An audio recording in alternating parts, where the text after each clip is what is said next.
President Donald Trump has adopted a time-honored strategy for coping with allegations that he had an affair with actress Stormy Daniels: ignore them. The president and his top aides have said nothing publicly about the controversy this week, even as Daniels' lawyer has engaged in repeated provocations, including revealing that she had an interview with the primetime news show 60 Minutes. Story continued below. Trump hasn't directly addressed the Daniels saga since the story surfaced earlier this year, instead letting White House staffers and his personal lawyer deny allegations that she was paid hush money before the 2016 election to keep quiet about their affair. The muted response is unusual for a president who has rarely shied away from a fight. More than a dozen women have accused Trump of UAL misconduct. The president has refuted those allegations, often loudly. "A woman I don't know and, to the best of my knowledge, never met." It is on the front page of the fake news Washington Post saying, "I kissed her for 2 minutes yet in the lobby of Trump Tower 12 years ago. Never happened." Trump tweeted earlier this year in response to a story about allegations that he kissed Rachel Crooks on the mouth in 2006. During a 2016 rally in Florida, Trump publicly denied that he kissed a former People magazine reporter who wrote a first-person story about their 2005 encounter. "Take a look, you take a look. Look at her words, you tell me what you think." "I don't think so," he said. "By signing up you agree to receive email newsletters or alerts from Politico. You can unsubscribe at any time." But when it comes to Daniels, whose given name is Stephanie Clifford, Trump has kept his thoughts to himself, ignoring a shouted question from a reporter about Daniels on Saturday even after answering a separate question about North Korea. Some close to Trump said that was the only way forward, worrying that a public comment from the president would only amplify the scandal.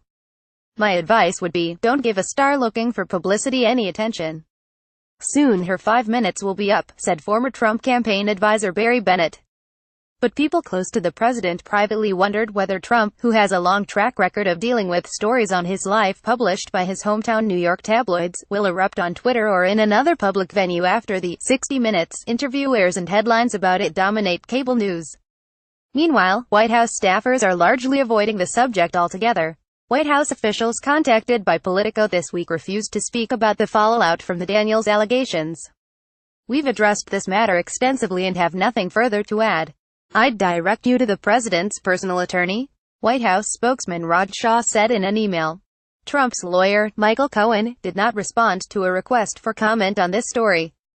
Daniels claimed in a 2011 In Touch Weekly interview, which the magazine published in February, that she had a UAL relationship with Trump beginning in 2006, shortly after he married Melania Trump and around the time their son, Barron, was born. Earlier this year, The Wall Street Journal reported that Cohen paid Daniels $130,000 just days before the 2016 election. Cohen later said the money, paid through an LLC, came out of his own pocket, and he has insisted that he was not reimbursed by the Trump Organization or Trump's campaign. Even as Trump beefs up his outside legal team to combat Daniels' allegations, additional damaging stories are coming to light. Late Wednesday night, CNN and The Wall Street Journal reported on documents that appeared to tie the effort to silence Daniels to the Trump Organization, despite repeated efforts to distance the president from the $130,000 payment.